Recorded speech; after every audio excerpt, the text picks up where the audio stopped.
New York City, the center of the universe. The long-haul bombers were finally where they belonged. What does a North Carolina guy do in New York? Have fun. I mean, these people around here, I mean, they're just like North Carolina people. They just got different accents and they love us. And Today, Team Worth would take on Team Easton in an epic home run derby at Shea Stadium. Team Worth currently leads the Stadium Power Tour. But here's a riddle for you. What's red and found on French fries?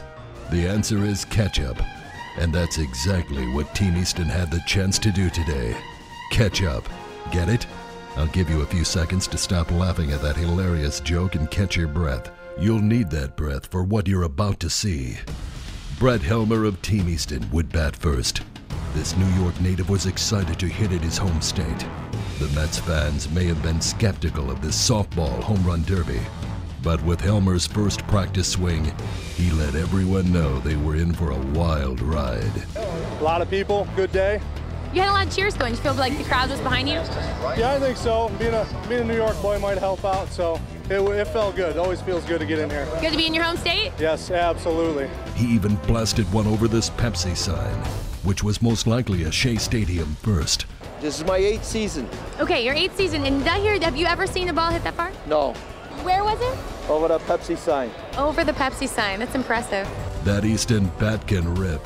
He finished with 8 home runs. All right, how you feeling? 8? That was pretty amazing. It was all right. I needed to hit that last one. I felt pretty good. Hit a couple really long ones, but been nice to hit the bonus ball too, you know? Next up was Worth team captain Jeff Hall. I got a question. Do you have a new hairdo today?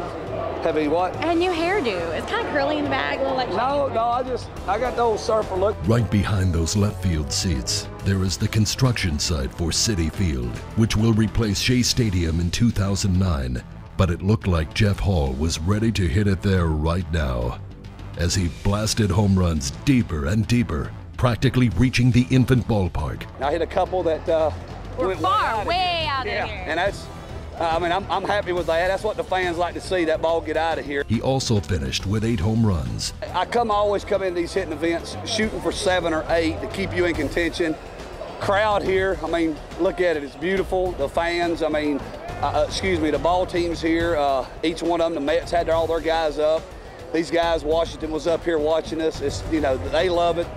Following Hall was Team Easton's Jeff Wallace. He put on an equally remarkable show, crushing 8 big bombs of his own. How you feeling? Okay. I mean, the wind's tough because it's actually carrying the ball outside quite a bit, and you can't hit Gary. So we got her down at the end. Well, you ended up with 8. You got the money ball at the end, which you actually hit out of the park, which is pretty awesome. Yeah. So you gotta feel good about that. Yep. Hey, so feel good to hit in your own home state? Yeah, it's nice to hit here. Yeah, the fans are good. Good crowd. Everybody's We don't behind ever you. get to do this much, so, you know, up in New York, you know, so this is fun. The visiting Washington National players couldn't believe what they were seeing. I wish I could have their swing for the night's game. And they have distance on their balls. Good Lord. So is it relatively impressive? I mean, being ball players? What do you think? Well, yeah, I used to look like that, but then they started testing, so I had to shrink down a little bit. I'm gonna try and adopt that swing tonight. Yeah, absolutely. Would anyone be able to break through the 8 home run ceiling tonight?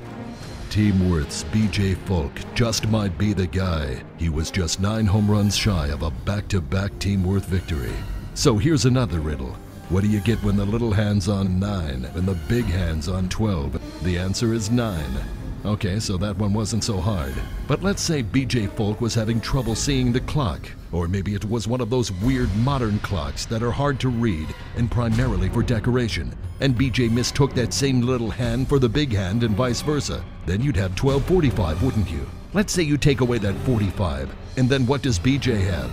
He'd have 12. And that's exactly what he had today.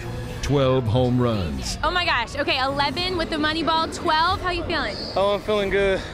You started out a little slow and then you got in that groove. What happened? He was throwing right in there. It was just me. I was just a little out in front. Falk went straight for the jugular. Team Worth walked away with a huge win. It gives us another win, and that's all it's all about is the Manufacturers Cup. And I think we might have one more stop, and they got to come to us because we've won it. So let's just see what happens. After today's event at Shea, the Stadium Power Tour standings remain unchanged. But next week, Team DeMarini and Team Mikan will have another shot as they make their way to Safeco Field in Seattle. And we all know that Seattle loves the long-haul Bombers. I think Rawlings is the only glove I think I've ever used. That's because they're the best. The leather is so soft and, just feel good. It's the best. I love the glove. I mean, my glove is part of my career. I gotta make sure it's one of my best friends. It's going to be there when I go to catch the ball, and it's not going to give me any discomfort. And now it's like, if I use any other glove, it's like kryptonite. Gotta be Rawlings. Trust me.